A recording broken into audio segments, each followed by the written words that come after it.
asesmen nasional. Puji dan syukur kita panjatkan kepada Ilahi Robbi yang mana sampai hari ini alhamdulillah kita masih diberikan kesempatan dan juga diberikan kesehatan. Mudah-mudahan rekan-rekan semua di seluruh wilayah tanah air ya selalu berada dalam kesehatan pada saat ini. Karena pada hari ini kesehatan itu sangat mahal. Dan kami mengucapkan terima kasih kepada rekan-rekan semua, khususnya tim teknis UBKD dari 9 provinsi yang hari ini diundang, yang sudah hadir untuk mengikuti pelatihan. Hari ini kita akan melaksanakan kegiatan TOT, Training of Trainer. Jadi hari ini teman-teman yang diundang dari seluruh tim teknis 9 provinsi ini akan kami berikan pelatihan hal-hal terkait dengan asesmen nasional tahun 2021 nanti. Nah, ketika teman-teman sudah dilatih di sini, karena ini sifatnya pelatihan untuk pelatih, berarti teman-teman yang hadir hari ini mudah-mudahan bisa menyerap informasi sebanyak-banyaknya, juga bisa melakukan simulasi hari ini, dan apa yang didapatkan hari ini bisa dijadikan bekal untuk teman-teman melatih rekan-rekan proktor lainnya di daerah masing-masing. Jadi hari ini tercatat ada 9 yang kami undang, 9 provinsi, yaitu Sulawesi Utara, Nusa Tenggara Barat, Maluku, Nusa Tenggara Timur, Papua, Maluku Utara, Papua Barat, Bali, dan Gorontalo. Jadi selamat bergabung rekan-rekan tim teknis. Dan sebetulnya pertemuan ini kan sudah yang kesekian kali kita laksanakan dari seluruh rangkaian yang sudah kita lakukan sebelumnya, baik itu pelatihan teknis maupun simulasi. Namun pada hari ini mungkin ada hal yang lebih spesifik akan kami sampaikan yang belum pernah kami sampaikan di kegiatan sebelumnya. Oleh karena itu mohon teman-teman bisa mengikuti dengan baik ya apa yang sudah direncanakan kegiatannya hari ini. Kemudian yang berikutnya kami ingin menyampaikan beberapa hal agenda yang akan kita lakukan. Pertama, hari ini nanti teman-teman akan menerima penjelasan langsung tentang konsep dan implementasi MSAT oleh Mas Daru, nanti akan disampaikan. Itu yang nanti akan siswa hadapi ketika pelaksanaan asesmen nasional. Apa itu MSAT, bagaimana implementasinya, nanti akan disampaikan oleh Mas Daru.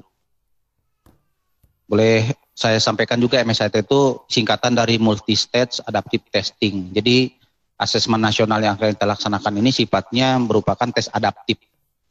Jadi butir-butir soal yang diberikan kepada siswa itu beragam, disesuaikan dengan kemampuan siswanya. Jadi siswa yang memiliki kemampuan besar atau tinggi, lebih tinggi dari yang lain, tentu akan mendapatkan butir soal yang lebih sulit. Nah, sedangkan siswa yang memiliki kemampuan lebih rendah, itu akan disesuaikan tingkat kesulitan butir soalnya. Itu kira-kira pengertian umum dari tes adaptif. Jadi ini jauh berbeda dengan apa yang sudah kita lakukan selama ini dalam ujian nasional. Ya. Jadi kalau ujian nasional seluruh butir soal untuk peserta itu relatif sama tingkat kesukarannya. Tapi untuk MSAT ini, untuk asesmen nasional, itu akan menggunakan tes adaptif, disesuaikan dengan kemampuan siswanya. Kemudian nanti juga di sini hadir di Jakarta ini teman-teman dari Pusdatin, nanti juga akan menyampaikan berbagi kepada teman-teman mengenai bagaimana infrastruktur pendukung ya, untuk bisa melaksanakan kegiatan asesmen nasional di tingkat pusat sampai nanti di daerah masing-masing. Kemudian selain itu nanti ada penjelasan tentang hasil riset ya yang sudah dilakukan oleh teman-teman pusat ini tentang eksperimen pemakaian bandwidth ya. Jadi selama ini kami melakukan riset atau penelitian terbatas ya mengenai bandwidth ini. Karena moda yang akan kita lakukan untuk asesmen nasional ini adalah modenya online atau daring. Dan itu sangat bergantung kepada besarnya bandwidth. Oleh karena itu nanti ada penjelasan khusus tentang eksperimen ini, tentang bandwidth seperti apa, yang mungkin nanti disampaikan oleh Pak Alpa Ujianto. Berikutnya juga teman-teman perlu mengetahui tentang topologi server pusat ya. Karena ini modanya sudah berubah dari moda semi daring ke daring atau fully online, maka tidak ada salahnya juga teman-teman bisa mengetahui ya topologi server pusat itu seperti apa. Ini supaya lebih bisa memberikan pemahaman kepada teman-teman tentang mekanisme ujiannya seperti apa. Nanti disampaikan oleh Mas Arif Hidayat. Dan berikutnya nanti sedikit penjelasan tentang aplikasi ya.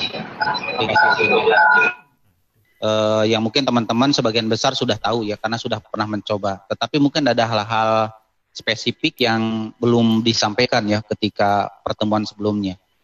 Itu tentang aplikasinya. Itu nanti disampaikan oleh Mas Anas. Dan terakhir nanti teman-teman diminta untuk melakukan langkah-langkah tertentu yang sudah kami rencanakan, yang kami sebut dengan skenario. Jadi hari ini ada skenario yang sudah disusun, teman-teman melakukan apa, bagaimana, nah itu nanti akan dijelaskan oleh Mas Pijar.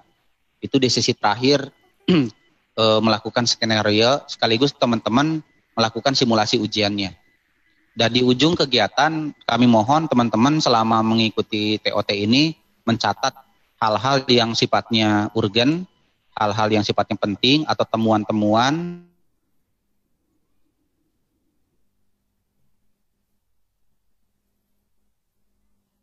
untuk dilaporkan kepada kami. Sehingga dari kegiatan ini ada feedback ya. Ada feedback masalah apa sih yang masih terjadi dalam kegiatan implementasi aplikasi ini. Kira-kira itu gambarannya rekan-rekan sekalian. Jadi kami mohon teman-teman di seluruh wilayah ya, daerah, provinsi dan kabupaten kota yang hari ini mengikuti kegiatan dari 9 provinsi untuk bisa mengikuti sesuai dengan skenario yang sudah kami susun. Nah, baik untuk supaya tidak berpanjang lebar waktunya karena waktu berjalan terus, mari kita mulai saja kegiatan ini bersama-sama dengan mengucapkan basmalah. Bismillahirrahmanirrahim. Itu saja barangkali sekedar pengantar acara pada hari ini, dan untuk selanjutnya saya serahkan kepada Mas Daru dan tim teknis untuk bisa melanjutkan acara TOT hari ini. Pada Mas Daru, saya persilakan Mas.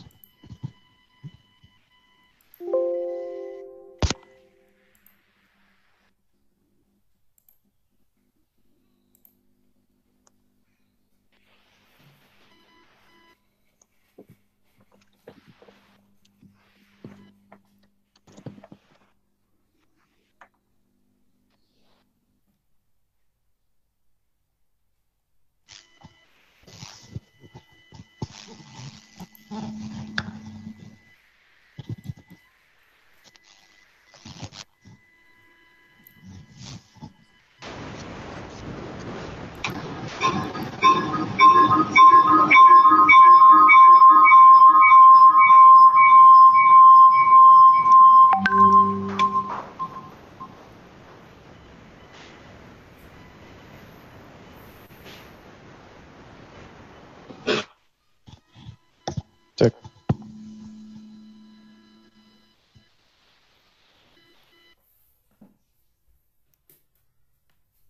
Baik, Bapak Ibu, sebelum rangkaian kegiatan pada hari ini kita mulai atau kita jalankan, saya ulangi lagi, saya akan kembali memberikan note atau highlight sebelum rangkaian kegiatan hari ini kita jalankan atau kita mulai. Jadi ada beberapa hal yang akan saya sampaikan terkait tata tertib dan jadwal atau rangkaian kegiatan yang akan kita laksanakan sehari nanti sampai pukul 3 waktu Indonesia Barat, insya Allah ya Bapak Ibu.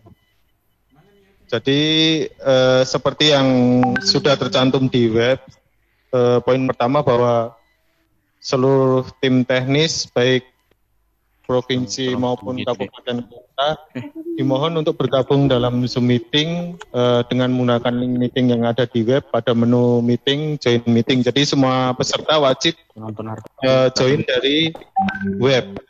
Karena apabila nanti join melalui link tidak akan otomatis masuk ke breakout room. Kemudian di poin yang kedua diharapkan ketika masuk ke Zoom meeting menyesuaikan namanya. Untuk tim teknis provinsi silakan menggunakan kode provinsi kemudian nama. Untuk tim teknis dari kabupaten kota silakan menggunakan kode provinsi kemudian kode kabupaten kota, baru menuliskan namanya.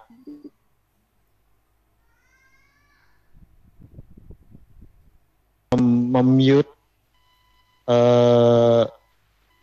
ini akun Zoom-nya, tapi ini sudah otomatis kita setting dari pusat.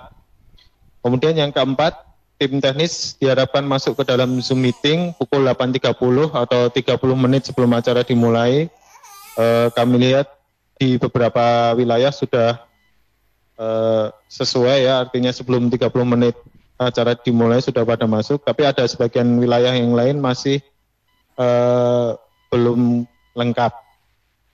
Kemudian yang kelima, simulasi untuk peserta akan dilaksanakan setelah Vicon. Jadi nanti setelah kita selesai penyampaian pemaparan materi, akan dilakukan simulasi peserta, itu sekitar nanti setelah sholat duhur untuk waktu Indonesia bagian Barat. Kemudian ketika berjalannya simulasi, semua peserta akan masuk ke dalam room-room sesuai dengan kabupaten kotanya masing-masing. Dengan host, kami akan dibantu dengan co-host oleh tim teknis dari provinsi. Jadi nanti tim teknis provinsi akan dijadikan co-host sehingga bisa masuk ke dalam room-room, ke dalam kabupaten kota, sehingga bisa membantu memandu jalannya diskusi di setiap kabupaten kota.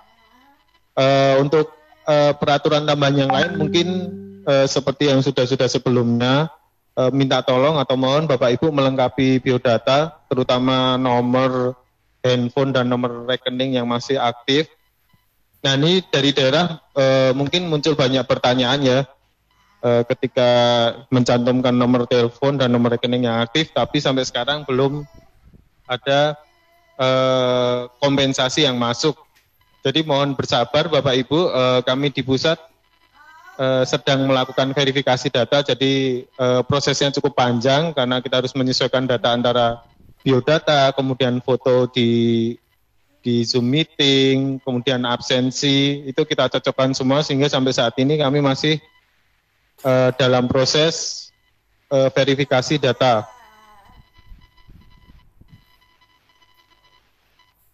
Oh iya, untuk Bapak Ibu yang sudah memiliki NPWP, jangan lupa untuk mencantumkan nomor NPWP-nya.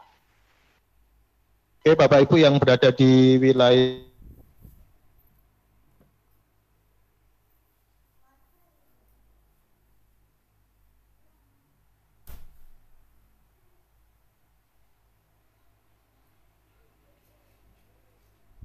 jadwal kegiatan untuk TOT Region 2 atau di hari yang kedua ini. Jadi pada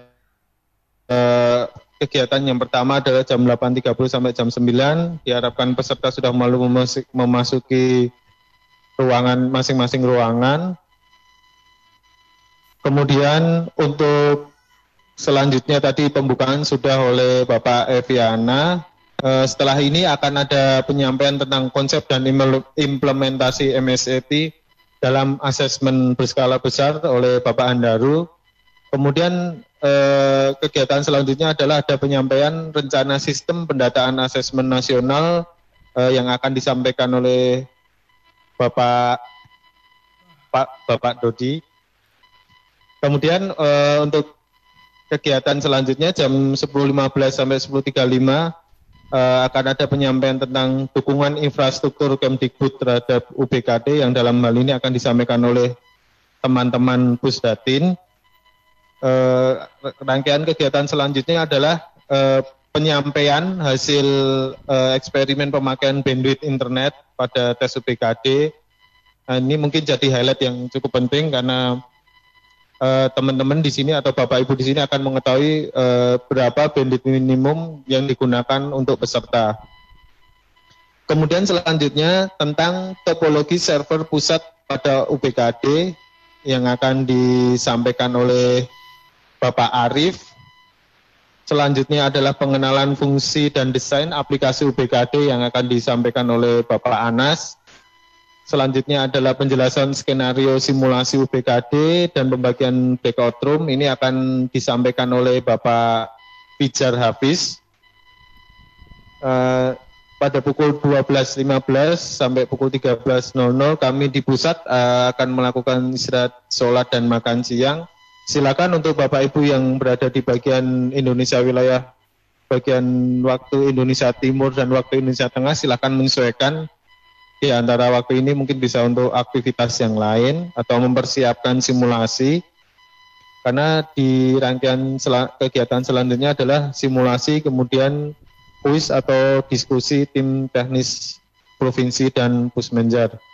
Saya kira cukup itu saja yang bisa saya sampaikan, Bapak Ibu. Semoga Bapak Ibu dapat mengikuti rangkaian kegiatan dengan lancar, dengan tertib, dan semoga ilmu yang kita sharing di sini bisa bermanfaat untuk Bapak Ibu, dan nantinya Bapak Ibu dapat menyampaikan ke teman-teman atau rekan-rekan yang lainnya di kabupaten kota. Sekian, terima kasih. Assalamualaikum warahmatullahi wabarakatuh. Waalaikumsalam.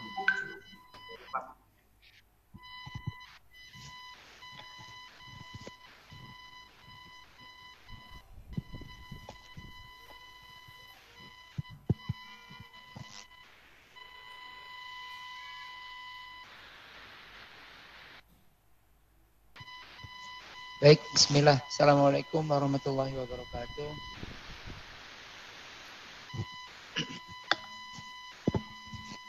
Alhamdulillah, syukur kita panjang kehadirat Allah Subhanahu berkat Subhanahu wa ta'ala kita bisa ketemu lagi Bapak Ibu ya.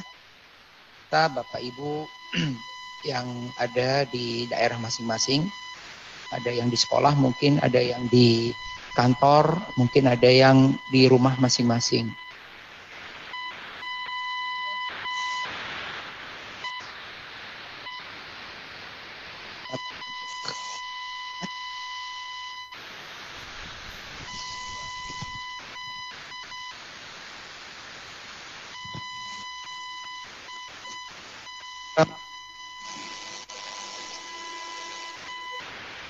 Baik,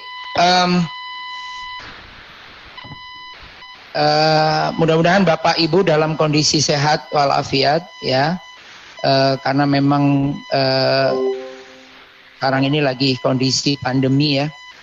Kita semua tahu bahwa sejak bulan Maret hingga sekarang itu jumlah penderita COVID positifnya itu tidak menurun, tapi mudah-mudahan kita berdoa, sama-sama berdoa. Mudah-mudahan pandemi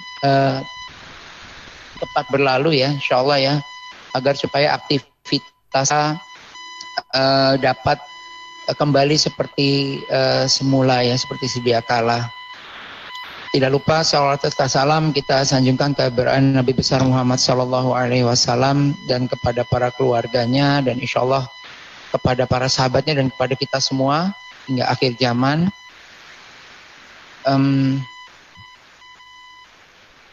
Sebentar, saya sambil menyiapkan paparan.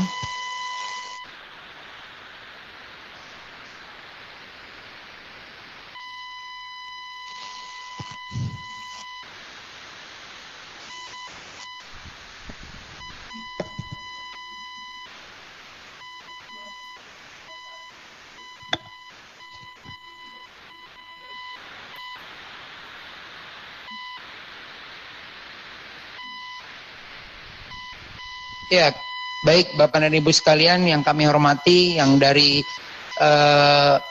wilayah timur, wilayah tengah, dan wilayah barat, Eh, pada kesempatan kali ini mungkin ini sebuah kesempatan yang bisa dikatakan penting ya Bapak Ibu sekalian. Kenapa kami katakan penting?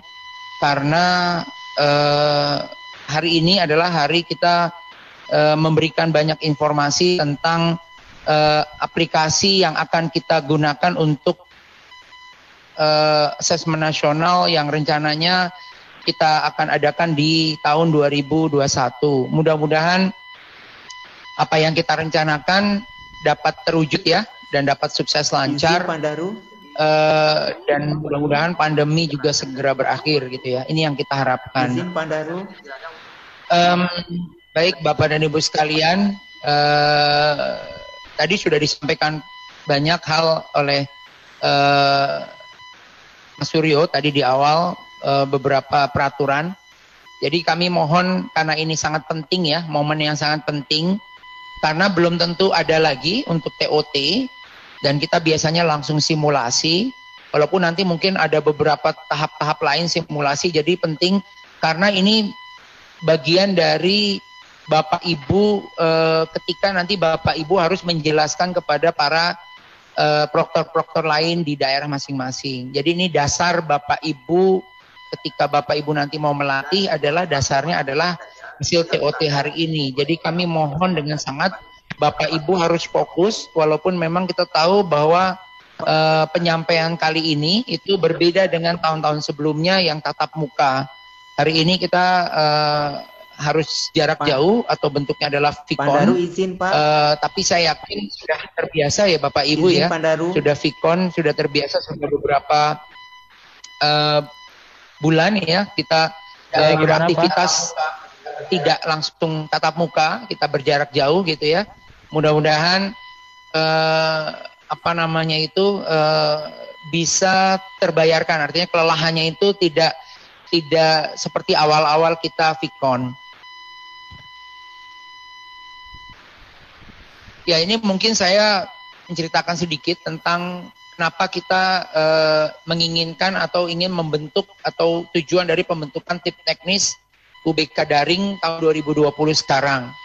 Tujuannya adalah yang pertama itu menjalin kerjasama dalam hal teknis ya, antara pusat dan daerah untuk suksesnya asesmen nasional tahun 2021. Ini yang paling penting ya, pokok yang paling penting adalah antara pusat dan daerah kita sama-sama sinergis ya, sinergi, kita sama-sama menjalin hubungan untuk suksesnya asesmen nasional tahun 2021. Yang paling awal tahun 2021 untuk asesmen nasional adalah di bulan Februari. Waktunya udah tinggal beberapa bulan lagi, dan kami berharap dukungan dari teman-teman semua seperti UNBK, bahwa teman-teman dulu helpdesk gitu ya, mudah-mudahan nanti juga bisa menjadi helpdesk-nya di daerah masing-masing seperti itu. Kalau di kami selalu menyebutnya adalah tim teknis. Berikutnya menjadi mitra pusat dalam pengembangan aplikasi delivery test asesmen nasional. Jadi teman-teman tim teknis baik provinsi maupun kabupaten kota nanti diminta untuk membantu kita dalam hal simulasi aplikasi, misalnya seperti itu. Jadi simulasi aplikasi itu adalah bagian dari pengembangan aplikasi. Jadi setiap kali aplikasi itu ada sebuah penambahan teknologi atau memperbaiki bug-bug yang mungkin ada hasil dari simulasi juga, maka kita harus butuh simulasi secara besar, secara serentak, sehingga membutuhkan kerjasamanya juga dengan Bapak Ibu semua untuk membantu agar supaya kita tahu lagi aplikasi kita ini siap tidak ketika nanti akan dipakai untuk anak-anak kita, untuk siswa-siswa di seluruh Indonesia. Memang nantinya bertahap ya, mungkin kita internal dulu tesnya, eksternal pun nanti bertahap, mungkin ke provinsi dulu, baru nanti ke kabupaten kota, baru nanti bisa ke sekolah, artinya ke proktor, baru nanti kalau itu dikatakan oke, baru nanti ke siswa. Dan rencana yang simulasi terbesar itu adalah insya Allah di bulan November. Jadi mohon dicatat kepada para tim teknis di sini, jadi nanti di bulan November itu akan ada simulasi kepada siswa tentang asesmen nasional, kaitannya dengan asesmen nasional. rencananya yang awal kita rencanakan itu kita akan simulasinya itu kepada siswa di sekolah masing-masing. Namun kelihatannya kondisi pandemi ini tidak memungkinkan banyak sekolah yang belum bertatap muka. Nah, kami dari pusat tidak akan memaksa pihak sekolah, dalam hal ini itu adalah siswa harus datang ke sekolah. Nah, nanti bagaimana mekanismenya? Nanti kita akan coba pikirkan. Kemungkinan mekanismenya adalah anak-anak tes dari rumah masing-masing. Itu mekanismenya. Jadi tujuannya kita hanya untuk mengenalkan aplikasi asesmen nasional. Tidak mengukur infrastruktur yang ada di sekolah masing-masing. Kita belum sampai ke sana. Tujuannya seperti itu. Mungkin nanti simulasi berikutnya yang akan kita lakukan untuk mengukur kemampuan infrastruktur yang ada di sekolah. Jadi bisa dikatakan simulasi satunya kapan? Kalau UNBK kan ada simulasi 1, ada simulasi 2, gladi bersih. Simulasi satunya adalah rencananya di bulan November. Tapi lebih kepada siswa mengerjakan di rumah masing-masing. Jadi nanti diminta biasa, mungkinan nanti tim teknis mencari siswa-siswanya sebanyak 10-20 peserta untuk bisa mencoba sebagai peserta. Jadi siswanya sebagai peserta nanti di bulan November. Dan di bulan November juga nanti akan ada pelatihan untuk KKG. Kenapa ada KKG? Karena KKG ini kaitannya dengan nanti kepada calon-calon proktor di tingkat atau di jenjang sekolah dasar. Makanya ini ada KKG, kita akan mengundang sekitar 10.000 KKG di seluruh Indonesia. 540. Nah, siapa pelatihnya? Rencananya akan kita mekanisme pelatihannya itu adalah teman-teman yang di TOT-kan hari ini. Jadi nanti diharapkan teman-teman yang di TOT-kan hari ini bisa menyampaikan informasi baik teknologi maupun pengetahuan, knowledge ya, kepada nanti teman-teman KKG. Harapannya seperti itu. Jadi nanti di bulan November kita akan besar-besaran sekitar 10.000. Walaupun seperti ini region ya, tapi pelatihnya mungkin kalau kami dari pusat tidak seperti sekarang ini melatihnya. Jadi nanti benar-benar TOT yang dilakukan adalah tim teknisnya. Jadi tim teknis dari daerahnya akan melatih seluruh KKG di daerah masing-masing. Seperti itu. Jadi makanya adalah tujuan TOT hari ini adalah nanti Bapak Ibu harus bisa melatih seluruh proktor atau calon proktor yang ada di daerah masing-masing. Nah, ini yang ketiga itu tadi yang menjadi bagian pusat untuk dapat sosialisasi dan koordinasi teknis ke sekolah di daerah masing-masing tadi ya, termasuk yang tadi KKG tadi. Sebagai jembatan komunikasi dalam transfer informasi, knowledge, dan teknologi ke sekolah di daerah sekitar. Sama ya tadi ya, yang kaitannya dengan pelatihan tadi. Membantu dalam hal teknis sekolah di daerah sekitarnya. Ini khususnya sekolah dasar dan SMP. Karena melihat SMP itu UNBK tahun 2019 saja baru sekitar 60-70%. Baru tahun 2020 yang ditiadakan karena ada kondisi COVID itu baru 80% kita hitung. Jadi masih ada banyak sekali sekolah di SMP itu yang belum mengikuti UNBK. Jadi butuh harapan dari teman-teman untuk saling koordinasi dengan baik ya. Memberikan bimbingan dan pelatihan teknis untuk sekolah di daerah sekitar. Ini yang paling penting ya. Ketika ada simulasi, jadi tim teknis ini harus bisa sebagai pembimbing. Harus bisa membimbing sekolah-sekolah di sekitar agar supaya pelaksanaan simulasinya itu menjadi lancar. Bapak Ibu bukan sebagai proktor kalau nanti ketika ada simulasi-simulasi, lebih kepada helpdesk. Berikutnya dapat saling membantu ya, berkolaborasi ya, dapat saling membantu, kolaborasi dan bekerja sama antara tim teknis tanpa melihat jenjang di daerah sekitar. Jadi kami tolong tanpa melihat jenjang, tanpa melihat madrasah atau sekolah. Jadi saling membantu, minta tolong saling membantu, saling bahu-membahu antara sekolah dan madrasah gitu ya. Jadi nggak usah lagi melihat ini kamu Kemenak, ini saya dinas pendidikan. Ya, harapannya tidak seperti itu. Termasuk jenjang. Jenjang juga sama. Ini kamu bagiannya SD.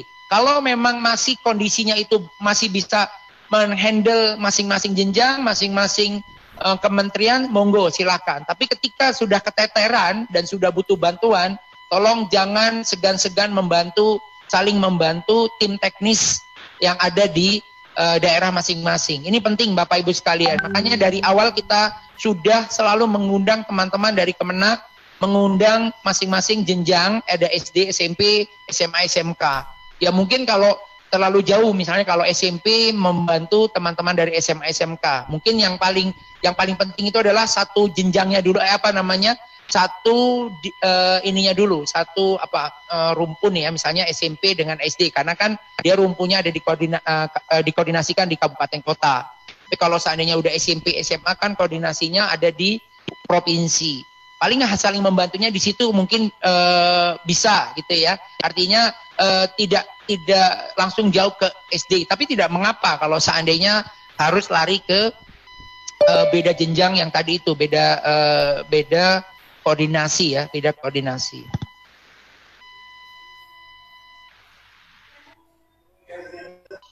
Ya, sedikit mungkin kami pengen menjelaskan di sini adalah moda pelaksanaan dari aplikasi CBT yang kita kembangkan. Dari tahun 2011 hingga sekarang kami mengembangkan 3 moda sekaligus. Semua moda kita kembangkan dari online, semi online hingga offline. Nah, semi online Bapak Ibu tahu bahwa semi online itu dipakai di UNBK ya. Kita tahu bahwa UNBK itu Bapak Ibu harus menyediakan server lokal karena sebagai terminal ujian yang dilayani oleh server lokal. Jadi setiap sekolah wajib menyediakan server lokal. Berikutnya juga soal dan hasil ujian dikirim melalui jaringan internet antara server lokal ke server pusat. Ini Bapak Ibu juga tahu ya. Jadi internetnya itu bukan si peserta. Internetnya itu hanya dari server lokal ke server pusat. Bentuknya itu adalah ketika soal itu mau diujikan, maka soal itu disinkronisasi, bahasanya seperti itu. Setelah selesai diupload hasilnya. Itu yang biasa kita lakukan di UNBK. Kalau offline ya hampir sama dengan semi online, cuman bedanya kalau soal dan hasil ujiannya itu dikirim melalui storage media. Jadi ada dinas atau ada dari petugas pusat atau petugas dinas itu harus datang ke sekolah-sekolah membawa media storage-nya. Dan tokennya itu biasanya token offline. Seperti itu. Tokennya token offline. Nah, yang perlu diperhatikan ketika semi online dan offline, pusat kami gitu ya, sulit memonitor kondisi lapangan. Karena kondisinya adalah gray area. Kami tidak tahu di lapangan itu ada tes atau tidak. Pengalaman kami dulu di tahun-tahun 2016, kita 2016, 2017, itu ketika kita tahu ya, UNP, Ujian Nasional Perbaikan itu, ujian sampai jam 12 malam. Nah, di situ kita tidak tahu jam 12 malam itu yang mengerjakan siapa. Nah, ini benar-benar kita tidak tahu. Kita cuma tahunya di sisi sekolah, itu minta token, udah itu aja. Kita harus bukakan token. Ini UNP, waktu itu kejadian di NTT ya, kalau tidak salah itu. Karena satu sekolah itu pesertanya itu ada 2000-an peserta, sementara jumlah komputernya cuma ada 30 kalau tidak salah. Sehingga harus beberapa sesi dilaksanakan pada saat itu UNP. Waktu itu UNP di awal-awal UNP. Sehingga itu sedikit agak bermasalah. Jam 2 pagi sudah mulai lagi di sana. Kalau jam 2 pagi kan kalau di NTT udah jam 4 ya. Itu udah mulai lagi Bapak Ibu sekalian untuk UNP. Jadi kita tidak tahu, pusat sulit memonitor kondisi lapangan. Kita juga harus membuat aplikasi dengan keamanan tinggi. Kenapa? Bapak Ibu kita bagikan PHD, kita bagikan Exambro admin, kita bagikan Exambro klien. Itu luar biasa Bapak Ibu, perjuangan kami itu untuk antara pengembangan aplikasi untuk memperbaiki bug, memperbaiki tampilan yang mungkin banyak error sana, banyak error sini, itu luar biasa. Kita yaitu harus berjuang juga menghadapi teman-teman proktor di daerah yang sangat kreatif. Kenapa kita katakan sangat kreatif?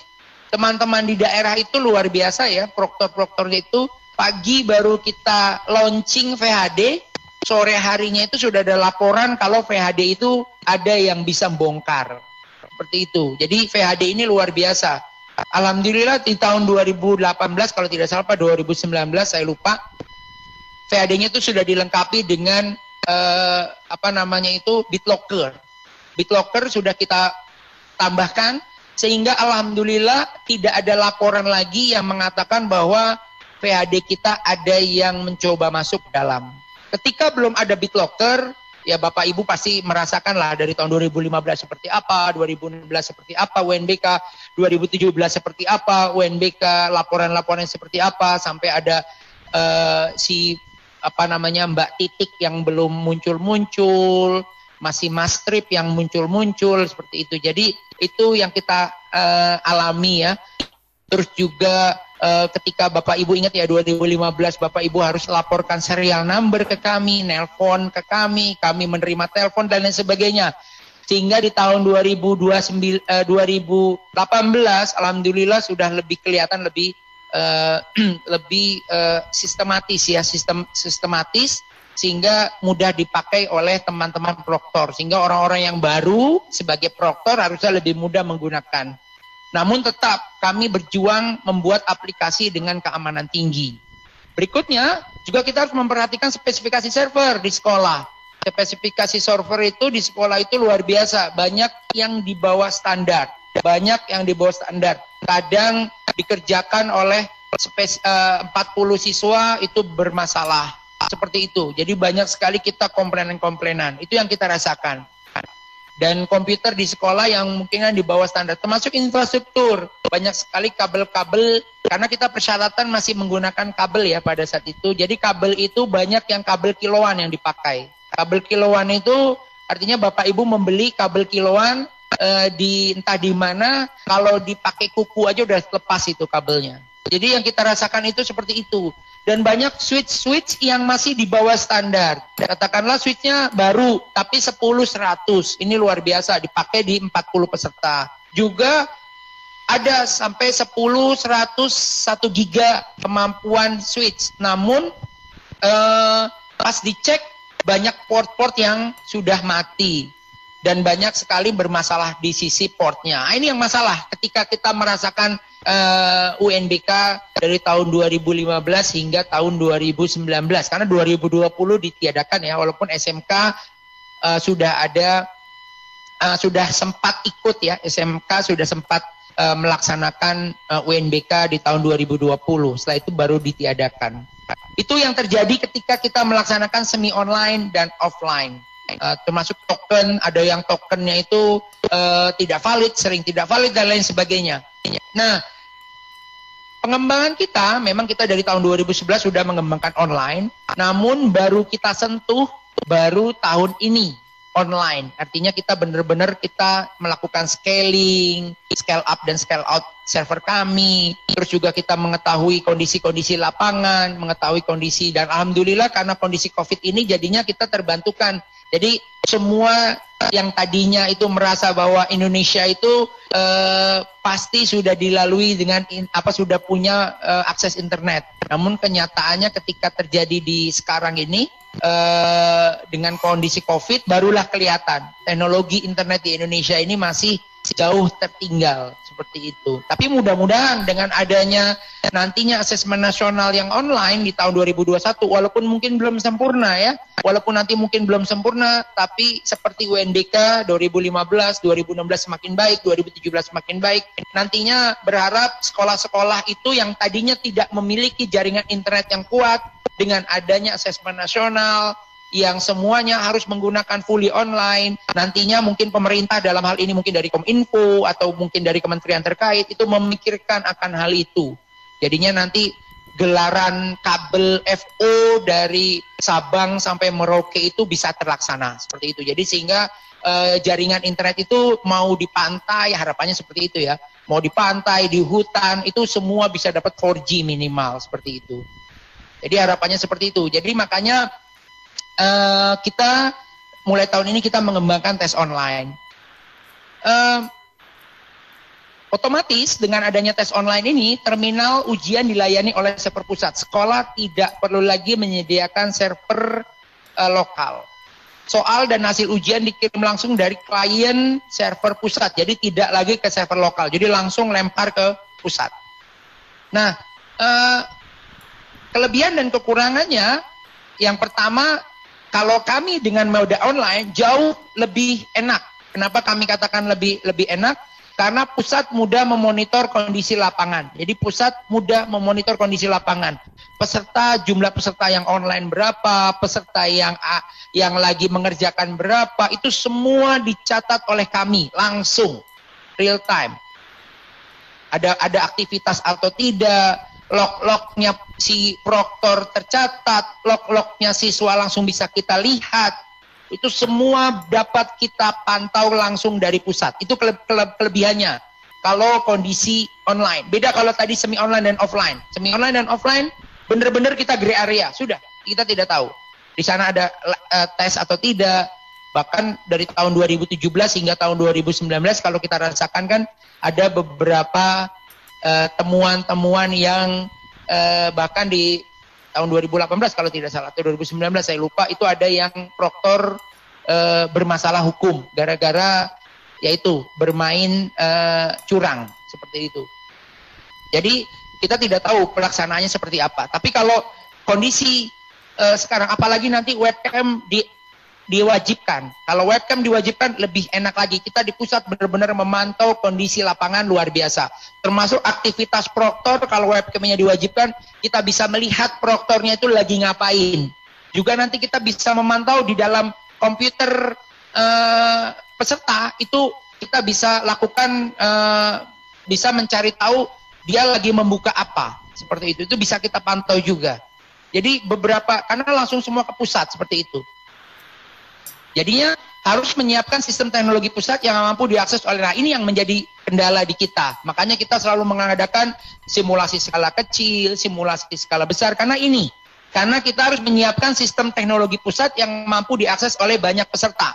Kalau UNBK atau semi online, kita hanya memikirkan berapa jumlah server lokal atau ID server yang kita layani ada berapa. Contoh SMP, yang paling banyak adalah SMP, itu sekitar 60.000 ID server.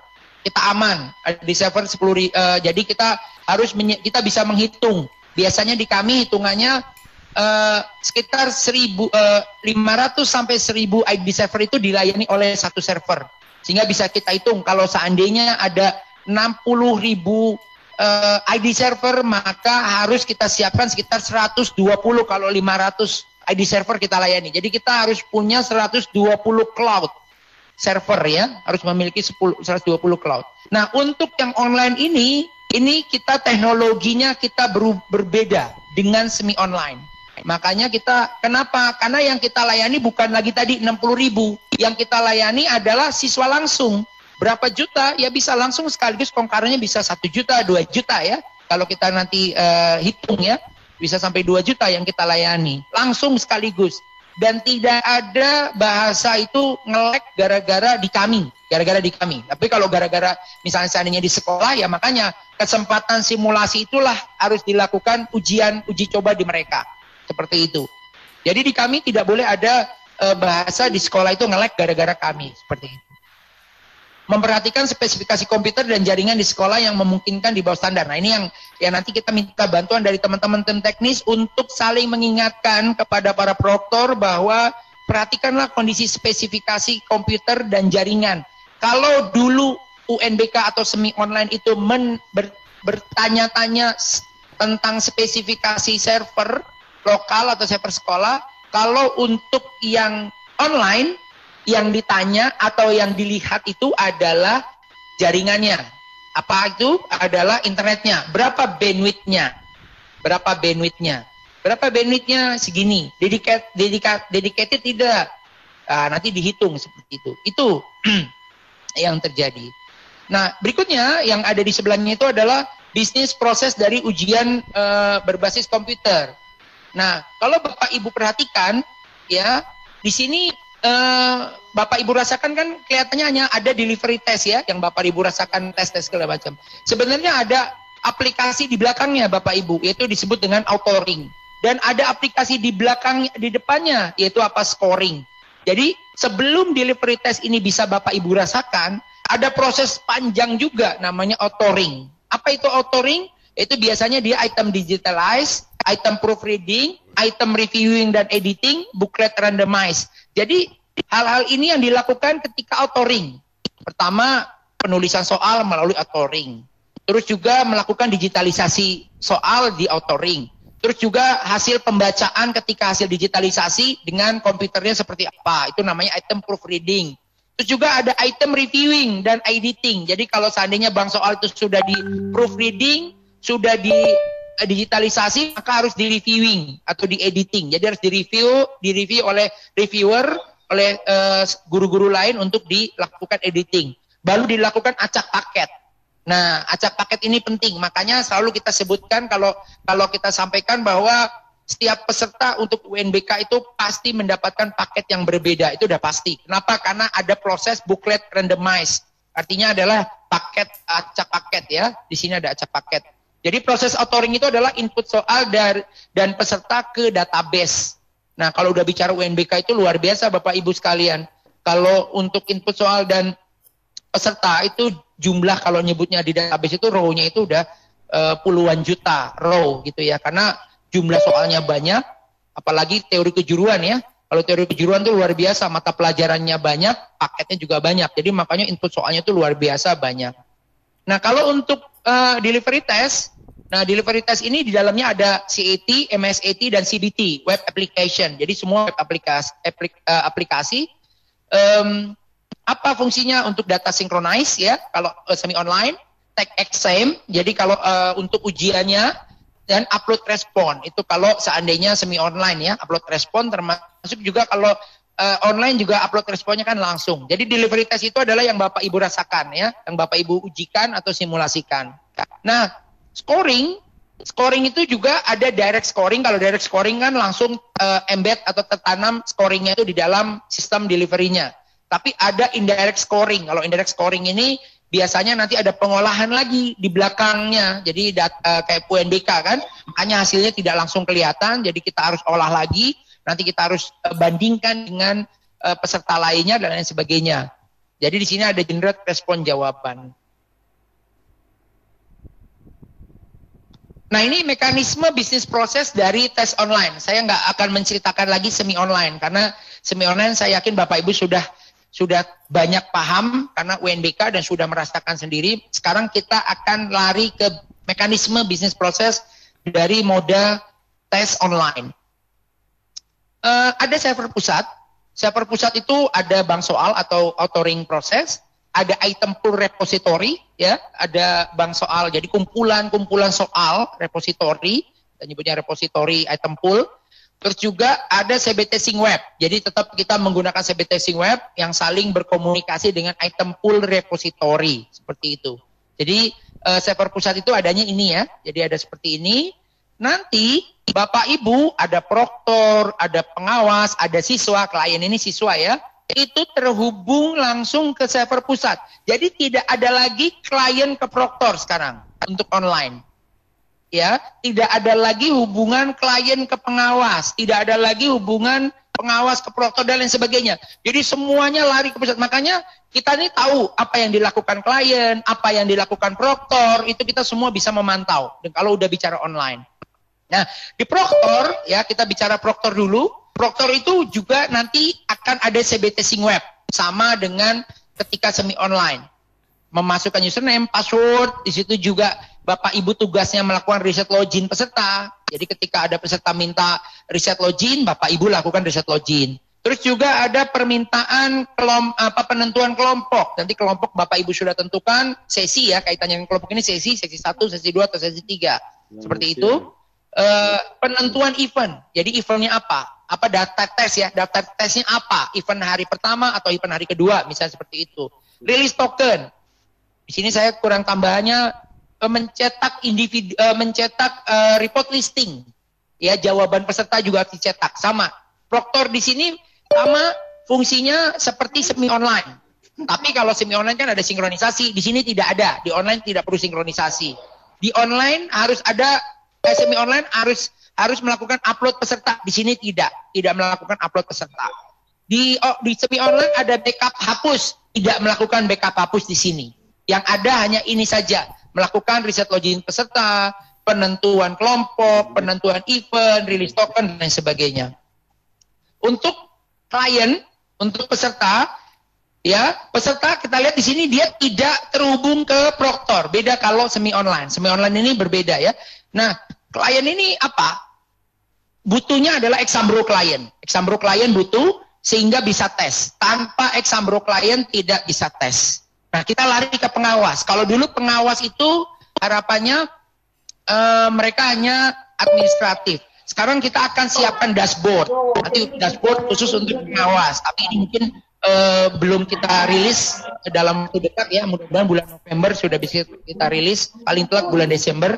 Pengawas itu apa? Nanti kita akan siapkan dashboard seperti CBT Sing Web ya. Dashboardnya itu. Dia harus masukkan juga username, password. Dia dapat melihat foto-foto peserta. Jadi nanti setiap saat akan memfoto peserta akan difoto terus, akan setiap saat, mungkin setiap detik atau mungkin 5 detik sekali atau mungkin dan nanti akan bisa dilihat langsung oleh pengawas. Jadi ketahuan. Jadi ini kemungkinan kalau dipakai tidak di dalam kelas, misalnya di rumah masing-masing, itu nanti akan bisa terpantau apa yang dilakukan peserta, ada beberapa di belakang layarnya dan lain sebagainya. Itu bisa dilakukan si pengawas. Laporan face recognition, nanti juga face recognition juga akan mengamati sistem face recognition juga akan mengamati si peserta, seperti apa peserta yang lakukan. Jadi ini dashboard ini masih dalam proses pengembangan. Termasuk juga Exambro juga masih dalam pengembangan ya. Cuman mungkin kalau pengawas ini, dashboard pengawas belum kita launching ya. Beda kalau CBT Sing Web untuk Proctor dan Exambro sudah kita launching.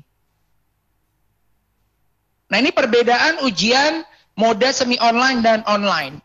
Untuk server lokal ya, kita tahu kalau semi online kan PC syaratnya itu adalah speknya adalah PC bukan laptop, CPU 4 core, RAM 8 GB, harddisknya free 250 GB. Ini tahulah teman-teman Proctor, Bapak Ibu sebagai Proctor atau tim teknis. Nah kalau mode online tidak diperlukan, ya tidak diperlukan. Untuk klien bagaimana? Kita lihat klien di sini. Untuk klien semi online di sini yang membedakan adalah CPU dan memori, ya. CPU dan memori. Kalau di semi online, CPU-nya itu single core. Kalau di mode online, CPU-nya dual core. Kenapa? Karena kita ingat bahwa untuk asesmen nasional adalah soal-soalnya adalah banyak gambar. Banyak gambar, terus juga harus ditekankan dengan adanya model-model soal, jawaban-jawaban soal yang berbeda, bukan pilihan ganda. Sehingga kami menaruh speknya itu agak tinggi untuk CPU, yaitu dual core, dan memorinya adalah 2 GB ya. Beda kalau semi online kan hanya soalnya pilihan ganda dan hanya teks. Kadang ada gambar-gambar ya tidak powerful dibandingkan dengan asesmen nasional. Resolusi di mode online sudah kita turunkan, yang tadinya 1300 sekarang 1024 x 720 ya. Terus hard disk free-nya sama 10 GB. Nah, untuk webcamnya ini sifatnya opsional. Kami belum tahu kebijakannya apakah, yang penting kita siapkan. Kalau nanti tiba-tiba asesmen nasional mewajibkan webcam, ya kita harus pergunakan ini. Nah, untuk jaringan semi online, kita tahu ya, kalau internal itu wajib sekolah menggunakan kabelan dan menjadi haram kalau menggunakan wifi seperti itu, ya. Nah, berbeda dengan internet. Kalau internet itu boleh pakai wifi, boleh pakai LAN, kabel ya, boleh pakai wired, boleh pakai wireless. Ya, untuk yang internet. Nah, untuk mode online yang kemarin teriak-teriak nggak simple menggunakan kabel. Nah, makanya doanya terkabul nih. Dengan adanya mode online, seluruhnya boleh menggunakan wifi. Tapi harus ingat, wifi-nya ini kaitannya dengan access point yang digunakan. Jangan sampai nanti wifi yang digunakan itu baru 5 peserta sudah limited access. Tidak bisa dipakai. Jadi akses point ini harus diperhatikan dengan sangat jumlah peserta yang nanti bisa login ke dalamnya. Akses point ya, perhatikan ya. Ini bukan coba-coba ya untuk siswa ya. Jadi tolong akses point-nya diperbarui. Kalau bisa yang bagus sekalian. Tapi kalau memang tidak punya ya pakai switch saja cukup, pakai kabel ya. Tapi intinya untuk mode online ini boleh pakai wifi, wireless. Tidak harus wired ya. Bandwidth Bandwidth semi online kita tahu 1 Mbps dedicated. Nah, untuk mode online ini lebih tinggi Bapak Ibu sekalian ya. Yaitu harus Bapak Ibu siapkan adalah 12 Mbps dedicated hanya untuk 15 klien. Gimana kalau klien kami ada 45? 45 bagi 15, 3, berarti 3 kali 12, 36 Mbps. 36 Mbps. Jadi kelipatannya Bapak Ibu sekalian. Kenapa 15 yang kita ujikan? Nanti mungkin cara uji coba kita kemarin seperti apa nanti mungkin diceritakan oleh Mas Yanto ya. Nanti lebih detailnya. Tapi kenapa 15? Karena untuk asesmen nasional yang kita tahu sifatnya adalah sampling, dan jumlah sampling untuk SD adalah 30 anak untuk SD, 45 anak untuk SMP, SMA, SMK, sederajat. Artinya apa? Ketika Bapak Ibu itu punya 3 sesi, maka minimal adalah 15 yang harus disiapkan. Kalau 3 sesi ya. Tapi kalau seandainya Bapak Ibu mau 1 sesi selesai, berarti kan harus butuh 45 klien, maka butuh jaringan di tempat Bapak Ibu adalah 12 kali 3 atau 36. 36 ya, 36 Mbps. Dedicated. Apa arti dedicated? Dedicated itu artinya ya tidak hanya berpikir upload sama dengan download, tidak hanya itu. Tapi yang paling dipentingkan adalah dedicated. Misalnya saya punya 100 Mbps Pak di sekolah, tapi 100 Mbps disebar. Ada yang ke perpustakaan, ada yang ruang kepala sekolah, ada yang ruang guru, ada yang mungkin ruang siswa lainnya juga ada wirelessnya juga disebar. Nah ini yang tidak dibolehkan. Jadi tolong nanti diperhatikan bahwa dengan sangat bahwa khusus yang tes itu adalah dedikasinya adalah hanya untuk 36 Mbps ya. Kalau memang punya untuk 45 peserta hanya untuk tes saja. Jadi 12 hanya untuk tes saja. Itu ya. Nah kita tahu kalau di Soma online sinkronisasi ya. Kalau sinkronisasi ada, yaitu biasanya kita minimal H-3. Nah untuk online nanti Bapak Ibu sebagai proktor tidak perlu lagi begadang-begadang harus melakukan sinkronisasi ya. Tapi yang paling penting jaringannya nih Bapak Ibu nih yang harus diperhatikan ini, terutama di daerah-daerah timur, di daerah-daerah tengah. Yang kemarin ketika UNBK pengalamannya itu selalu gagal sinkronisasi. Harus mengkoreksi diri, sama-sama kita mengkoreksi diri. Ketika nanti butuh tambahan layanan, silakan nanti bekerja sama pada dinas masing-masing. Itu bagaimananya. Atau paling tidak kalau memang nanti butuh tambahan bisa ke direktorat ya, direktorat terkait ya.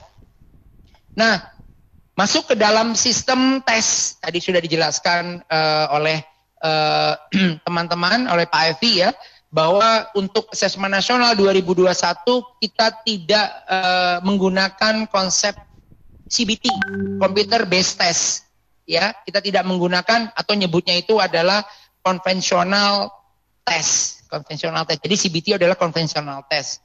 Kita menggunakan multi-stage ya, yang artinya adalah design assessment yang dapat menyesuaikan tingkat kesukaran tes dengan tingkat penempuh tes. Jadi kesukaran itemnya itu disesuaikan dengan kemampuan dari pesertanya. Itu multi-stage. Jadi multi-stage seperti itu. Nah, di sini kelebihan dan kekurangannya.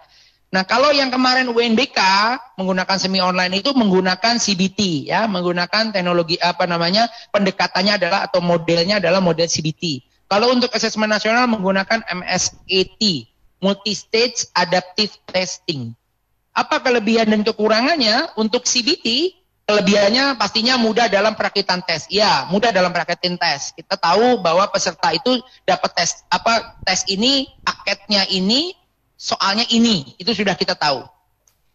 Mudah dalam pengadministrasian tes, ya mudah, karena sudah tahu tadi soalnya ini pasti nanti anak ini akan dapat soal ini, seperti itu. Jadi pengadministrasian tesnya lebih mudah. Mudah dalam pengembangan tes, ya. Kenapa mudah dalam pengembangan tes? Karena kita tidak perlu mencari soal-soal dari tingkat sukar yang banyak soalnya, dan tingkat mudah, soal tingkat kesukaran yang mudah, tingkat kesukarannya itu rendah, itu yang banyak juga. Jadi nyebutnya itu, kalau kita nyebutnya itu kita bicara yang best test atau yang konvensional test, itu dia nyebutnya itu tidak harus spread test, tidak harus menyebar. Nah, beda kalau multi-stage adaptive testing. Kita bicara adaptif. Ketika ada anak yang memiliki kemampuan rendah, harus sistem harus menyediakan soal sesuai dengan kemampuan si rendah anak. Kalau tidak ada soal kemampuan rendah anak, maka dikatakan hasilnya tidak valid, tidak on target. Nah, itu makanya mudah dalam pengembangan tes di situ. Kenapa? Karena kita tidak peduli jumlah soalnya itu mau misalnya tingkat kesukaran rendahnya banyak, tingkat kesukaran tingginya rendah sedikit, itu tidak peduli. Jadi makanya lebih mudah. Namun kekurangannya tesnya panjang. Kita tahu jumlah soalnya itu ada 50 untuk non eksak ya, dan eksaknya adalah 40. Tidak efisien untuk penilaian ya, tidak efisien untuk penilaian. Kenapa tidak efisien? Karena ya tadi itu setiap orang dapat soalnya itu mirip dengan soal yang tadi memiliki kemampuan rendah, sama paketnya dengan orang yang memiliki kemampuan tinggi. Seperti itu. Jadi tidak efisien dalam penilaian. Jadwal tes yang tidak fleksibel. Ya karena harus sinkronisasi dan lain sebagainya ya kalau yang CBT ya. Rentan terjadi kebocoran. Ini yang paling penting ya. Kalau yang MSAT, sekarang kita lihat yang MSAT. Kelebihannya panjang tes relatif sedang, lebih pendek daripada tes konvensional ya. Jadi dia lebih pendek dari konvensional. Ini kalau misalnya paling sekitar 30 sampai 36 soal sudah selesai tesnya. Penempuh tes dapat melihat-lihat soal dalam satu stage dan dia tidak bisa melihat soal stage berikutnya. Ketika dia sudah ke stage berikutnya, dia tidak bisa kembali ke stage awal. Itu konsepnya. Jadi namanya multi stage. Karena multi, jadi akan nanti soalnya itu ada terdiri dari 3 stage, peserta akan dihadapkan oleh 3 stage. Satu stage itu ada beberapa soal, ya. Jadi beberapa soal, nanti soal-soal itu dikerjakan oleh si peserta atau siswa. Nanti peserta tidak bisa pindah ke stage selanjutnya kalau dia sudah sebelum dia menekan selesai stage pertama. Tapi kalau dia sudah pindah ke stage berikutnya, dia tidak bisa kembali. Nanti saya coba jelaskan secara flowchart-nya. Mudah dalam pengimplementasian, ya kita lebih mudah dalam pengimplementasian. Mudah dalam perakitan, ya ini juga mudah dalam perakitan ya. Jadwal tes dapat dibuat fleksibel, kebocoran dapat ditekan.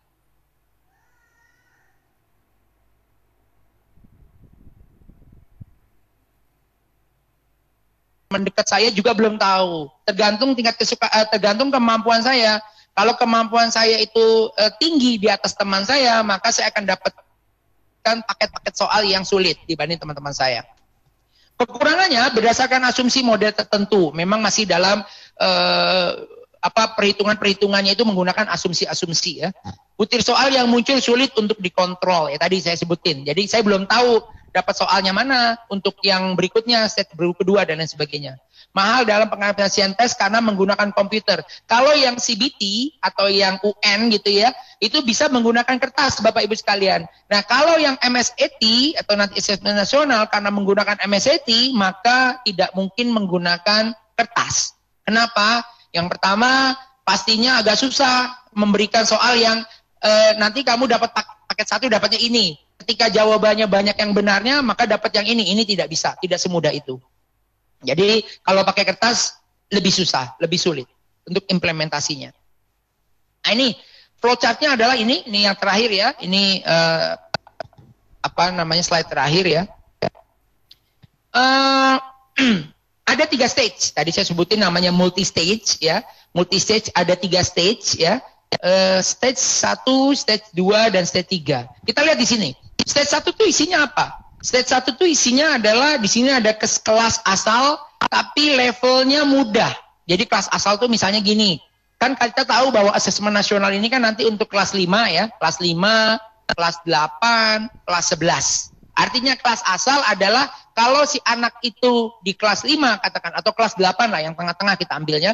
Di kelas 8 katakanlah maksudnya kelas asal adalah nanti semua soal di stage 1 ini adalah yang muncul adalah pelajaran di kelas 8 anak tersebut.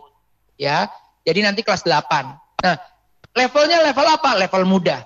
Nah, ketika anak sudah menjawab di stage 1 dan menjawab semua soal, berapa jumlah soalnya? Ini masih dalam penggodokan untuk penentuan jumlah soal di stage 1 itu ada berapa. Katakanlah ada 10 soal di stage 1. Katakanlah ada 10 soal di stage 1. Nah, kalau dikatakan berhasil, maka jika jumlah benarnya itu lebih tinggi daripada jumlah salahnya, maka dia dikatakan berhasil untuk yang di stage 1. Dia bisa pindah ke stage 2 kalau waktunya habis, atau memang dia sendiri mau pindah ke stage 2. Tapi ingat, ketika dia sudah pindah ke stage 2, dia tidak bisa kembali lagi ke stage 1. Ya, jadi udah final, stage 1-nya sudah final. Kalau sudah finish ketika dia sudah pindah ke stage 2. Nah, di stage 2 tergantung dia berhasil atau gagal. Jumlah benarnya itu lebih banyak atau lebih sedikit dari jumlah salahnya. Kalau jumlah benarnya lebih banyak atau berhasil, maka di stage 2 dia akan dapatkan soal-soal kelas asal, namun levelnya naik. Levelnya mudah dan sedang. Level soalnya itu level-level mudah dan sedang. Nah, kalau di stage 1 dia gagal, pindah ke stage 2 bisa. Namun kelasnya itu adalah kelas sebelumnya. Jadi soalnya itu adalah soal-soal di kelas sebelumnya. Kalau kelas 8 ya kelas 6. Seperti itu. Karena biasanya kita menggunakan 2 kelas sebelumnya. Bukan kelas ganjil ya. Yang kelas sebelumnya. Katakanlah kelas 6. Maka soal yang muncul di stage 2 adalah semua soal di kelas 6. Dan level kelas asalnya itu level kelas asal. Pasti ada juga level kelas asalnya. Namun levelnya mudah dan sedang untuk kelas sebelumnya. Nah, di sini juga dihitung lagi. Kalau dia mau pindah ke stage berikutnya, ingat bisa pindah ke stage berikutnya kalau waktunya kalau dia pengen pindah ke stage berikutnya, tapi dengan catatan ketika dia sudah pindah ke stage berikutnya, dia tidak bisa kembali ke stage sebelumnya. Nah, di sini dihitung. Kalau dia kondisinya tadi katakanlah di stage 1 dia berhasil, di stage 2 dia dihitung berhasil katakanlah, maka akan naik di stage 3-nya adalah soalnya adalah kelas asal, kelas sama tadi kelas 8, tapi levelnya menjadi tinggi, menjadi naik 1 tingkat, yaitu sedang dan sulit. Kalau tadi kan mudah dan sedang. Nah, kalau dari sini dianya itu gagal, katakanlah nilai jumlah salahnya lebih banyak daripada jumlah benarnya, kan tadi 10 soal. Gimana kalau 10 soal hitungan benarnya berapa? Jika benarnya itu hanya 4, sementara jumlah salahnya 6, maka dia gagal. Pastinya gitulah. Nah, ketika dia gagal, maka soalnya turun. Levelnya menjadi level mudah. Seperti itu. Sama dengan ini. Satu ini. Nah, kita lihat yang kelas yang ini. Yang tadi kita dari stage 1 gagal. Nah, kalau dapat stage 2-nya itu dia berhasil, maka dia naik. Yang tadinya kelas sebelumnya dan kelas asal, dia naik kelas asal, tapi levelnya tetap di mudah. Tapi kalau di sininya itu dia gagal, maka levelnya mudah, kelas sebelumnya, dia tambah turun lagi, mudah dan sedang. Kalau tadi kan masih kelas sebelumnya, kelas asalnya masih ada, kalau ini udah benar-benar kelas sebelumnya. Kelas sebelumnya ya tadi, kalau kelas 8, kelas 6. Nah, di sini juga dihitung lagi Bapak Ibu. Ketika di stage 3 terakhir, ini stage terakhir ya, dia akan dihitung lagi. Kalau dari sininya itu dia berhasil, tadi ingat ya, berhasil itu ketika jumlah benarnya lebih tinggi daripada jumlah salahnya. Gimana hitungannya? Kalau 10 soal, maka kalau jumlah benarnya 6, jumlah salahnya 4, maka dia dikatakan berhasil. Kayak gitu. Nah, kalau dia jumlah benarnya itu 4, jumlah salahnya 6, berarti dia gagal. Kalau di stage 3-nya itu kelas asal, level sedang dan sulitnya itu berhasil, maka dia dikatakan mahir. Nanti nilai akhirnya adalah ini, anak itu mahir, anak itu baik, anak itu cukup, dan anak itu kurang. Oh ini kaitannya dengan alur aplikasinya ya. Alur aplikasinya sama, jadi nanti akan terdiri dari 2 subtes. Subtes yang pertama itu adalah subtes yang soal-soal literasi atau numerasi, terdiri dari 3 stage ya. Jadi nanti langsung mulai dan nomor dan waktu mengerjakannya itu tidak terputus, jadi lanjut. Jadi misalnya stage 1 nomor 1 sampai 10, nanti stage 2 nomor 11 sampai nomor 20. Stage 3 nanti nomor 21 sampai nomor 30. Waktunya terus berlanjut seperti itu. Jadi ini bisa dilihat secara detail. Jadi nanti baru selesai dan bisa lihat hasil kalau memang selesai. Saya kira itu penjelasan dari saya. Kurang lebihnya saya mohon maaf, saya serahkan ke kembalikan ke MC ya, atau ke moderator, atau langsung kembali ke teman-teman Pusdatin kali ya. Tapi dari saya cukup, kurang lebihnya saya mohon maaf. Assalamualaikum warahmatullahi wabarakatuh. Waalaikumsalam warahmatullahi wabarakatuh. Waalaikumsalam.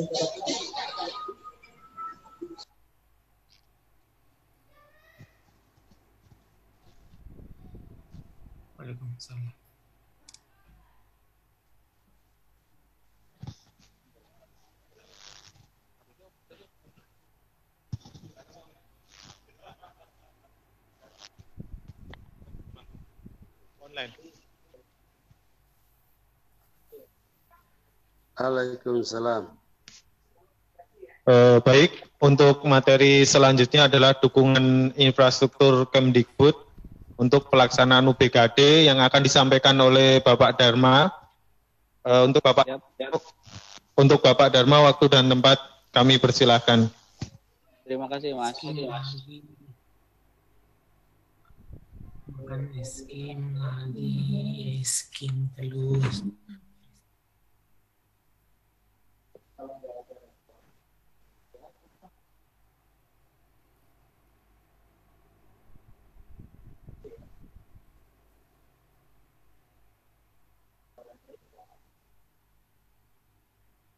Oke, terima kasih. Bismillahirrahmanirrahim. Assalamualaikum warahmatullahi wabarakatuh. Ya, perkenalkan nama saya Dharma Setiawan. Saya keseharian ada di Pusdatin, Kemdikbud. Pusdatin sebagai salah satu satker dari kementerian yang mendukung satker-satker di Kemdikbud untuk layanan ke masyarakat. Oke. Dalam hal ini dalam server UBKD yang Puspenjar punya, kita mendukung dari segi network. Nah, ini topologi besaran network kita. Jadi kita punya bandwidth internasional, ada domestik, dan layanan di beberapa satker. Jadi kita punya ada 3 data center besarannya, ada di Ciputat, Sidoarjo, Senayan, dan untuk DRC-nya ada di Sidoarjo. Local loop yang kita punya masing-masing 1 giga. Jadi untuk transfer data di antara satker, ini data center kita punya 1 giga. Nah, ini layanan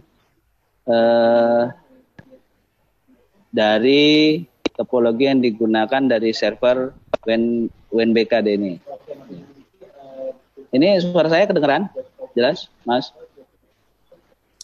Jelas. Jelas. Halo. Jelas, Pak. Jelas. Sampai di Wakatobi. Jelas, Pak. Sampai di konsel. Kedengeran, Mbak. Oke. Cukup jelas suara saya? Oke. Jelas. Cukup Mantap, lanjut. Sampai ke Wauni jelas. Lanjut. Jadi beberapa layanan dari Puspenjar ini ada yang menggunakan IP public dan private. Nah, ini kita juga sudah support untuk IP private-nya karena untuk di back-end-nya.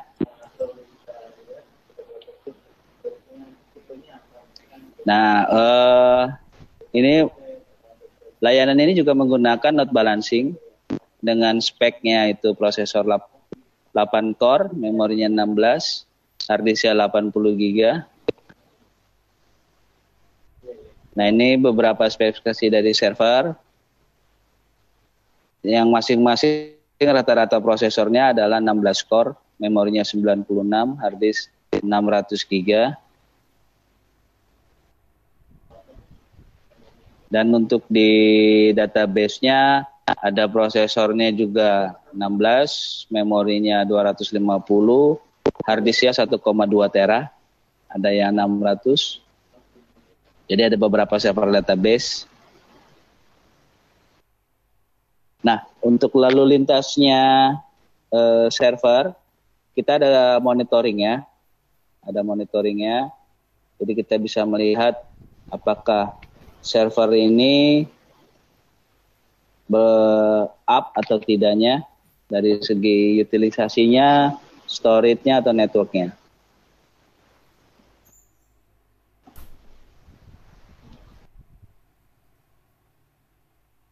Dan satu lagi kita juga punya monitoring. Ini terkait dengan lalu lintas data di antar servernya, di suite-nya. Jadi kita bisa melihat apa yang terjadi di lalu lintas data di data center ini. Jadi kita bisa ketahuan, kita punya tools-nya, apakah ada ransomware yang berjalan. Ketika ada, ini kita kabarkan ke satkernya masing-masing. Dan apakah dari luar ke dalam, maksudnya dari provider itu sudah terkoneksi atau tidak ke server. Nah, di sini lalu lintasnya bisa kita lihat. Jadi apakah dia handshake-nya itu saling bisa berkomunikasi. Jadi kita bisa termonitor. Ini bantuan yang kita berikan untuk Pos Penjar terkait dengan layanan UNBK-nya ini.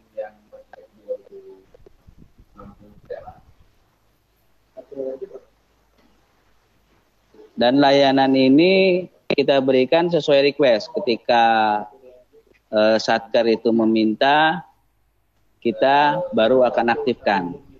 Ini kita punya produk yang namanya lewat satu pintu, Seli, sistem kita pakai untuk request monitoring, request security, request colo dan hosting juga, termasuk layanan network.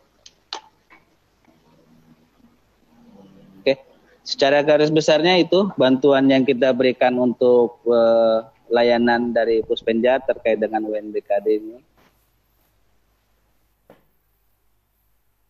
Terima kasih. Saya kembalikan ke moderator.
Ya, Assalamualaikum warahmatullahi wabarakatuh. Selamat siang, nah, ini teman-teman kita di tengah Indonesia, waktu Indonesia Tengah dan Timur, ini sudah siang. Pada saat ini saya akan mencoba menyampaikan rancangan sistem pendataan asesmen nasional dan AKM. Dari tadi sebelumnya sudah banyak disinggung mengenai asesmen nasional dan AKM. Dalam ya, untuk pendataannya memang kita membuat satu perbedaan antara waktu kita pendataan UN dengan asesmen ini.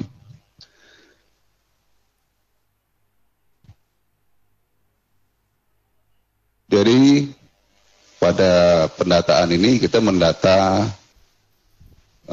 jenjang pendidikan ya, dari SD, MI, SMP, MTS, SMA, MA, SMK, SLB, program paket ABC. Di mana di setiap jenjang itu ada yang asesmen nasional, ada yang kompetensi nasional.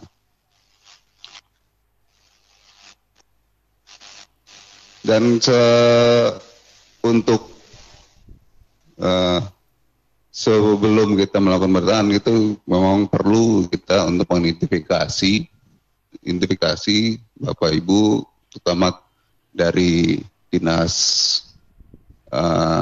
kabupaten kota maupun provinsi atau juga dari Kanwil.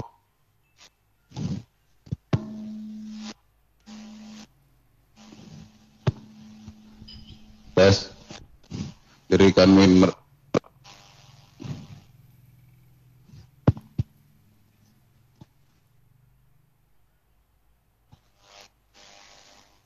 sekolah-sekolah yang atau madrasah yang tahun kemarin belum didata di dalam pendataan UN.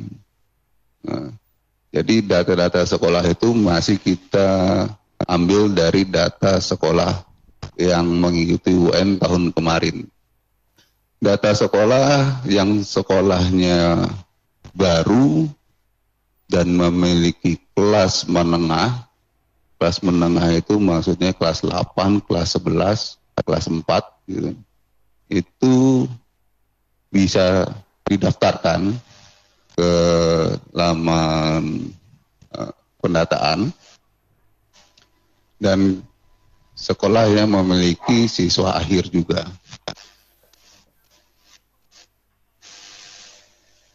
Data yang kita tarik merupakan data populasi untuk sekolahnya, seluruh sekolah, baik seluruh jenjang, baik SD sampai SMK, SLB, paket juga. Sekolah yang memiliki NPSN yang valid. Jadi NPSN yang valid itu NPSN yang terdaftar di dalam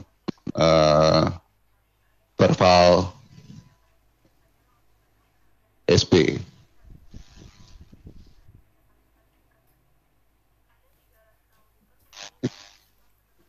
Dan sekolah juga jika ada perubahan nomenklatur, perubahan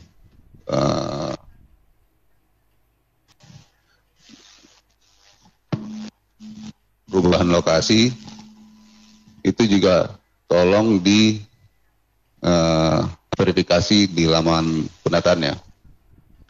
Data siswa tetap makanya sama.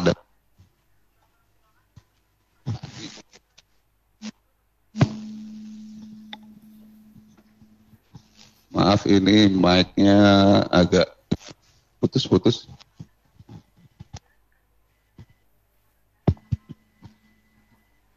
Data kita tetap mengambil dari Dapodik dan EMIS. Selain dari itu kita tidak menampung data satuan pendidikan. NESN itu syarat utama harus valid dan lolos dari proses verbal. Ya. Data siswa kelas akhir itu melakukan pilihan, jadi siswa kelas menengah itu sampling. Data keseluruhan siswa akhir atau menengah itu didaftarkan di dalam laman pendataan nantinya. Baru kalau ada siswa kelas akhirnya akan mendaftarkan mau ikut ujian AKM, itu bisa dipilih di dalam laman pendataan. Siswa, seluruh data siswa kelas akhir dan menengah langsung didaftarkan ke dalam laman, tidak dipilih-pilih dari sekolah, dari data dapodiknya atau dari data emisnya, langsung nanti dipilihnya di laman pendataan. Proses sampling juga nanti disampling melalui sistem pendataan, tidak dipilih oleh sekolah manual siswa mana saja yang akan ikut tes, tapi kita melakukan proses sampling dengan sistem pendataan. Data siswa sementara menggunakan format yang sama dengan UN,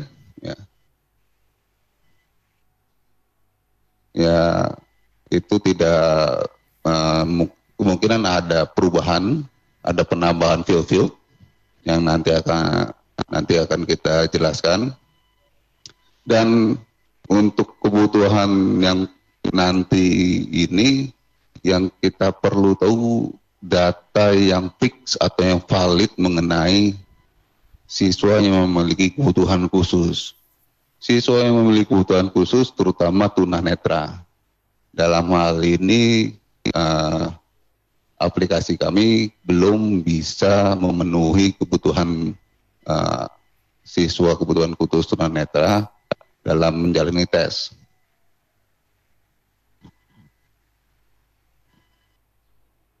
Data ditarik seluruh siswa per tingkat kelas.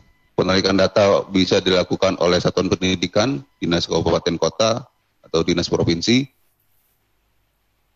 Metodenya tarik tidak lagi unggah-unduh, langsung tarik altar server, dan data dalam proses tarik itu ada proses validasinya. Nah, ini alur datanya. Jadi dapodik atau emis datanya masuk ke proses verbal. Proses verbal nanti akan dikirim ke server pangkalan data, dan ini yang akan ditarik oleh server pendataan Biradata AKM. Peserta atau sekolah, satuan pendidikan, baik sekolah maupun madrasah bisa menarik datanya. Dinas kabupaten kota bisa, dinas provinsi juga bisa menarik. Jadi berdasarkan juknisnya nanti.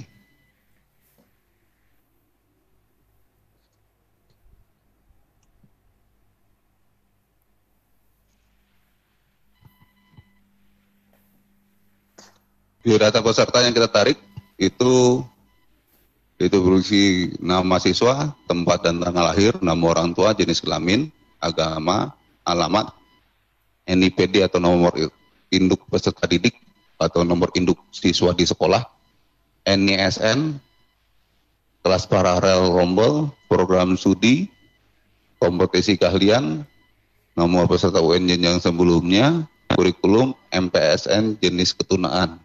Ini untuk siswa inklusi.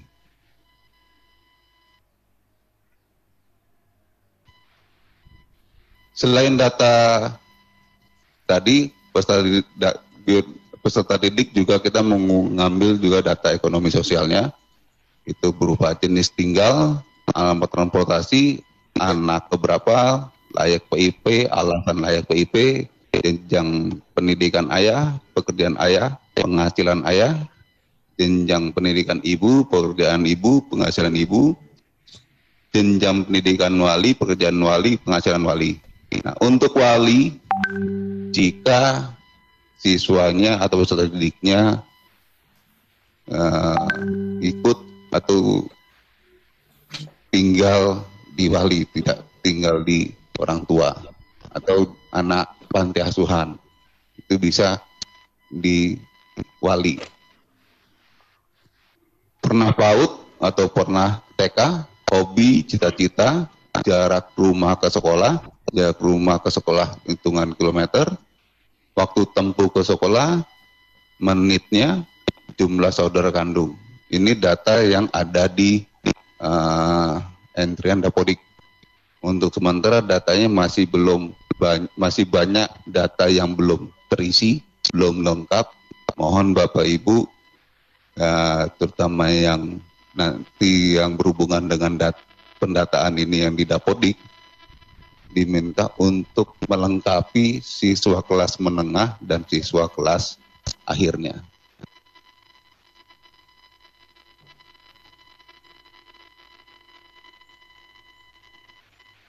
Laman pendataan kita merubah namanya. Tadinya kita menamakan BioUn, ya, ada BioUn SD, SMP, SMA.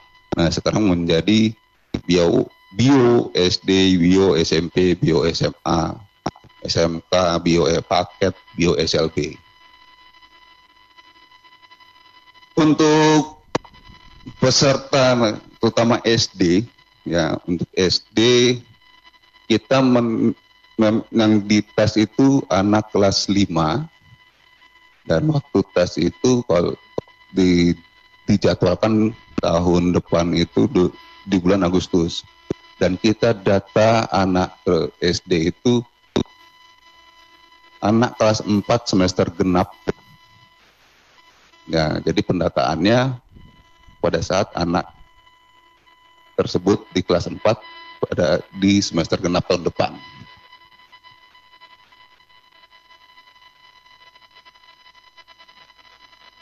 Oke, untuk sementara itu saja informasi awal yang perlu kita sebarkan. Dan saya akhiri. Terima kasih. Wassalamualaikum warahmatullahi wabarakatuh. Waalaikumsalam warahmatullahi wabarakatuh. Waalaikumsalam.